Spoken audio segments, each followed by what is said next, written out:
Hey everyone, the Watch Talk crew is back, and today we're excited to share a little bit about Tropical Dials. If you haven't done so already, don't forget to like and subscribe to our YouTube channel so you can stay up to date on all of our latest video content.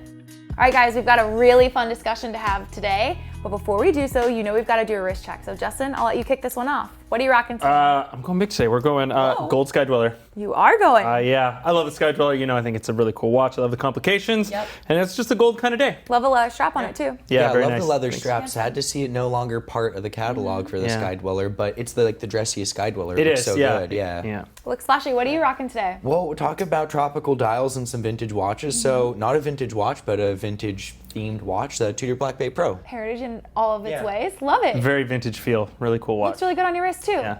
Yeah, I'm trying to figure out if it's a bit too thick, but where it does wear well, like so it. we'll see. Yeah. It's pretty nice. Well, I've got kind of an Emily standard on today. I'm rocking a Cartier Pasha. Definitely something enjoyable. You and I got the leather strap Yep, vibe gold today. leather, yeah. I know. It looks good. Looking pretty good. All right, guys, so be sure to let us know in the comments what you're wearing. You know we love a wrist check, even on your end of the things. So, like we said, we're talking tropical dials. And we've got 4 watches here, a nice range to kind of showcase some tropical dials on different models. And the best part about it is these are all available in an upcoming auction that we have taking place. So be sure to check out bobswatches.com/auctions if you guys want to learn more. So tropical dials, Ripley, you got to tell us kind of a little bit about them. What are they? For those that don't know. Some people call them damaged because some people call them aged, patinaed. There's a lot of different kind of monikers, but a tropical dial is one that naturally, so not chemically or artificially or due to severe moisture intrusion or something like that, have changed color. It gets Typically black to brown, right? Black to brown is the go-to one, but sometimes, on like a gold sports watch, like a gold blue sub, you might see it go aqua or like gray or something like that, or purple. So sometimes those are called tropical dials as well. But the classic example, it's either a gloss or matte black dial on like a sports watch that goes from black to brown. And that brown can go from like dark chocolate brown to like caramel Anywhere on the macchiato spectrum, brown. yeah. Pretty much anything there. But why it's desirable is because that would be considered damaged at a Rolex service center, and so over the years, those have been replaced. Very few survive to this day, but more importantly, it takes just kind of the right conditions. So why they were called tropical dials is because it's believed that it has to do with a lot of sunlight, a very humid atmosphere, and over time and prolonged exposure, someone swimming in the tropics with their well-loved sub, it would change colors. Whether or not that's confirmed, who knows, but we do see them pop up more in watches that have that background than that one that sat on the Pacific Northwest in a safe its whole life. So, that is consistent. So a little value for those that actually wore their watches. You know what I mean? Yeah, it's like a kind of another version of patina. We see a lot of patina. People, we really get into the different colors of patina of the lume plots and the hands. And, again, they range all over as well. They go from, kind of like just a light creamy yellow to like a really dark burnt orange, and, people really get into that. And I feel like it's the same but different. It's kind of another version of aging in patina, but rather than lume pots and hands, it's on the dial. Yeah, and just like patina, no two examples are going to be exactly the same. So in addition to choose your shade of brown that you think gives it the best kind of wabi-sabi vibes, each one's going to be a bit different. So even 2 very identical shades of color, there's going to be those slight nuances. Yeah. It's a natural process. It didn't happen instantaneously. It took years in the making. And we have 4 really nice examples for today, right? And very different examples. Very different, yeah. So let's kick it off with the Submariner. We've got a 1680, kind of starts this range of tropical dials. You guys can kind of check it out here. Definitely starting to patina brown, but still relatively obvious that that black dial is. Yeah, if you see it by itself, it looks like you might not notice that it's not a black dial, right? You expect to see a black dial. It's still a dark color. It's not a drastic thing where it turned to a light gray or something. But once you put it up against a black, like you can see on the black background we have here, then you really start seeing the contrast. It's a lot warmer in tone than just like a brand new black Submariner dial. It's also lighter, and those are kind of the nuances that come out as they age and as you start getting that tropical feel on the dial. Yeah, and there were no gilt 1680s, so this started its life as a matte dial, and so the type of brown that you get from like a tropical matte dial is different than what you'd see on like an earlier Submariner that also had a tropical dial, but one that started its life as a glossy gilt dial. You know, people's aesthetic preferences go either way, but when it started its life as that kind of textured, grainy matte surface and then goes brown, it's this really interesting aesthetic that is almost more symmetrical in color than what you get with a gilt dial, where it had that glossy layer and the more dimensionality to start with. Yeah.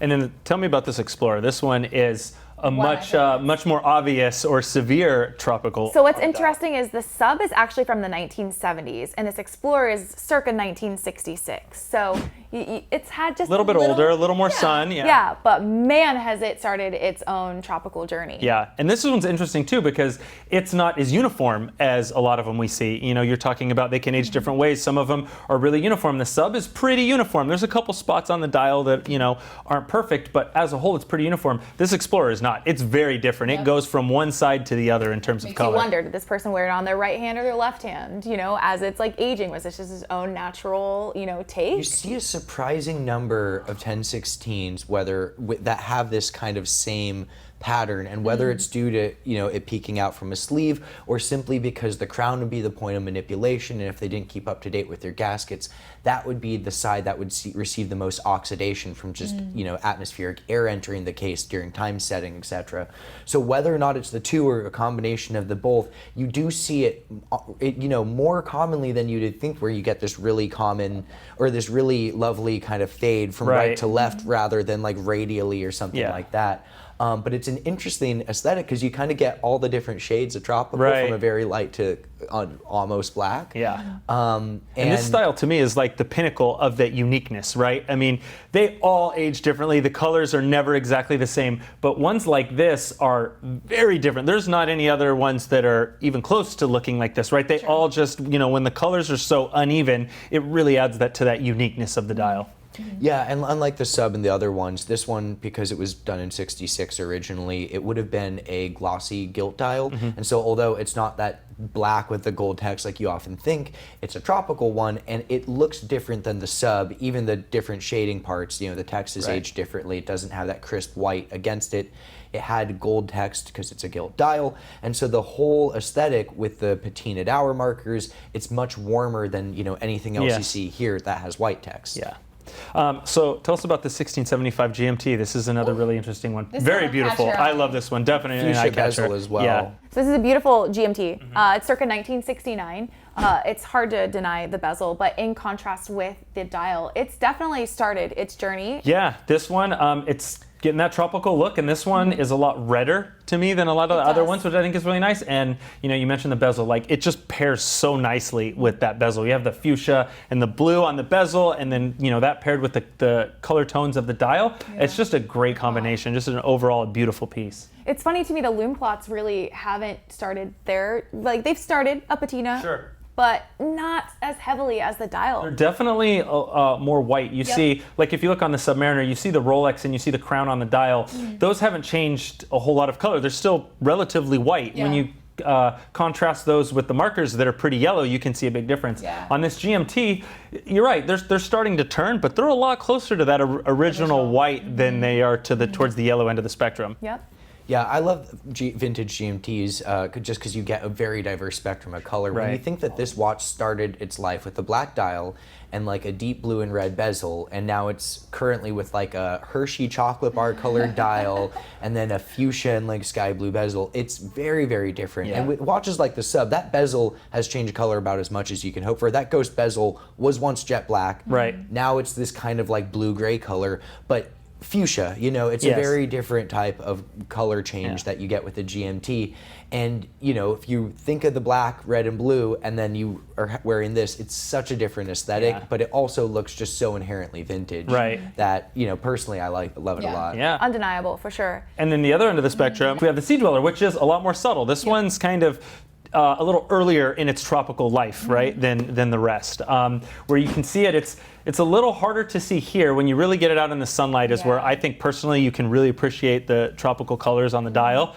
But it's kind of just starting, and it's just just turning just a little bit, but it's nice in its own right. I mean, I love that subtle look, and I think it looks really nice with the way that the markers have aged. Beautiful watch. Probably one of my favorite parts is that it's kind of counter to the patina hour markers. That they really are popping on the... Yeah, some people don't want a vintage watch. They kind of like the idea of a tropical dial, but they don't want a brown watch, like a definitively brown dial in their watch. And so this is kind of that great alternative where you go into bright sunlight or bright light, you get those brown vibes, but it's not like the GMT where it's definitively brown and it's always going to be brown. Yeah. So if you wear it with a lot of different things or pair it, having that kind of more black leaning tropical dial is a bit more versatile. So I'm curious what you guys think about tropical dials as a whole. I mean, it's very subjective, it's very personal, very akin to patina on markers, right? Some people want none, some people want as much as they can get. A lot of people are somewhere in the middle. How do you guys feel about tropical dials? Would you prefer a tropical dial over a regular dial, to say, like one that hasn't changed colors? And if so, what kind of tropical do you like? It does depend on the watch. If you've got like a 6204, like the very first Submariner, that would be really nice to have be entirely mint, fresh out of the box, complete dead stock. They really didn't make that many of them. 1675, they made 1680, they made these watches for quite a number of years. And so for a watch like that, where it's rare, but it's not rare in the number, like you are getting with the first pre-Crown Guard subs, I'd love a tropical dial. I objectively like them, and I might be torn on the reference, but I want my old vintage watches to look vintage, and nothing gives it a more definitively vintage vibe than a dial that was once black and is washed out to brown, and that goes double for the bezel. I get where you're coming from a differentiator factor. With tropical dials, I think it's beautiful. I'm relatively new, so I'll speak to kind of the novice vintage, collector. I love vintage. I would say mint is just as lovely as some of these tropical options, but it does kind of, for me, work better for certain watches than other watches. And so, we're looking at all sports models right here. I like the range. I would say for me, if I were to choose which tropical version I like more, I'm probably leaning into something like the 1016. I like it just going for it. I don't like that. I guess I should say, that it's very visible. I would say the beauty of tropical watches is when that natural sunlight hits it, and maybe you don't see it every day, and then you do see it. So I understand that perspective, but I'm the type of person, if I'm jumping in, I'm jumping in. All the way. Yep, all the way. It's interesting. I like them. I'm kind of with Ripley, where it really depends on the watch. Tropical dials, to me, are they're a perfect illustration of the kind of beauty is in the eye of the beholder type thing. Because you can look at all of these watches and say, is that dial damaged? And is it flawed? Or is it an extra special finish and color and uniqueness? And it's honestly both, depending on how you look at it. I mean, if you look at it like it's the damaged way, it is. It's different than it was. It's aged, it's changed color to what Rolex had originally intended. But on the other hand, it's also unique and beautiful. And I love just a really clean example of a vintage watch. I'm with Ripley. I like it, to be used. I don't want to have to feel like I can't wear it like it's lived in its safe. I mean, it should have some character. And tropical kind of just falls in there. I like some. I'm not a super like a tropical mega fan where, there's people that just like, they just want that color, and the more unique and the crazy, I can appreciate them. But I think for me personally, something like that Submariner or the GMT is a great level of tropical on the dial, where you can tell it's changed a little color over time. Technically it wasn't how Rolex intended, but I think it adds to the uniqueness, and it makes a really beautiful watch. And I think the point of how Rolex intended is part of why on any of these watches I'd like their tropical equivalents. Take that GMT, for instance. That looks nothing like the way Rolex intended that GMT to look. Now, if you were to send that watch to Rolex and get a new dial hands and bezel insert, it would look like the way they intended it to look. Black dial, red and blue bezel, exactly as it should be. But there's a lot of watches that look like that, and you can always put that watch back like that. But in order to get a watch to look like this, it takes a lot of years, it takes the right conditions, and so for me, all things being equal, I'll take the more unique one because I can always put it back if I felt the urge to destroy the value of it. But just for the sake of being unique, let me have the thing that there's never going to be a watch exactly like that again. So that to me is valuable in its That's some of the best part of vintage watches. Absolutely, and I kind of don't compare them to each other, and maybe that's my way of just getting around of liking everything. Yeah. But if I'm comparing, if you said what would you rather have, this Tropical 1675 GMT or like a new old stock version that looks pretty much as close as you can to the way it came from Rolex, I think those are two completely different things, even though it's the same exact model, the same reference number. You obviously need both, so when you show them someone a tropical one, then you can be like, but it started its life like That's this. exactly where I live. Like, yeah, so I don't really feel the need to compare them. I like them both for different reasons, and like you said, like I would like to have both in my collection, so I don't really feel the need to say one or the other. Well, speaking of what you want in your collection, we've got 4 very different, very tropical to. Gotta pick one. Yeah. Yes. Which one would you want in your collection? Are you You starting? want me to kick it off? Yeah. Okay, these are all really great, and I like them all for different reasons. But if Only one, no I'm budget. forced to choose one, Yep. I'm going to choose the Submariner. Okay. I'm a sucker for a vintage sub. I think it's a great watch. I think this is a really nice level of tropical on the dial. It has that gorgeous brown look. It's not, crazy in your face, but it's there and it looks appropriate. And I just think it's a beautiful watch. So they're all great choices, but for one, I'm going with the sub. All right. about Justin you got guys? the sub. What are you taking? Okay, so the sub's gorgeous. Yep. And I think just the dial, I think the 1016 might have my favorite tropical dial. I don't mind the asymmetry. I think it looks really cool. Love that it was gilt. Love the golden text. Right. As a total package, if I can only take one as a complete watch, that GMT gets my vote, hands down. Some people don't like fuchsia bezels. I'm totally down with the fuchsia bezel. Original rivet bracelet. Look at that dial. Look how symmetrical it is. It's so funky. Brown, fuchsia, and sky blue. I'm here for it. It's gorgeous. I want to say that was a tough choice and a close second, but honestly, I feel like that way about all of them. Yes. Yeah. But yeah, it's a gorgeous watch. I almost chose the sub. So yeah. Yeah, it's definitely a good choice. I love that fuchsia bezel. How about you, Emily? What do you think? The 1675 is definitely one of my favorites, but if I can only choose one, I kind of leaned into it earlier. The 1016, it's got my vote. I genuinely just enjoy the full tropical take it's already headed towards, and this is definitely just more my style. Honestly, they're all great. I would be happy with any single one of these. But if I've got to vote, that's where I'm It's going. beautiful. That's definitely the both feet in style, right? I mean, if you're going tropical, it's all the way. Especially combined with the color of them too. That's true. There's It's- zero overlap. There's 4 different models, 4 different you could easily. I own was all told of I had them. to choose one. If we're not having to choose one, I could definitely make some more choices out of this group.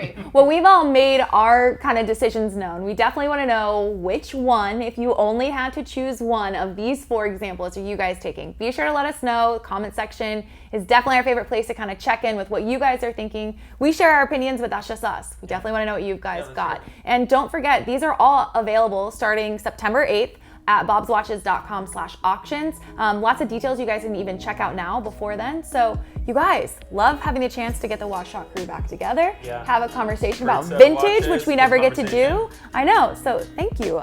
Much appreciated. So definitely be sure to subscribe so that you can stay up to date on all the other videos that are coming through our channel. So until next time, be well.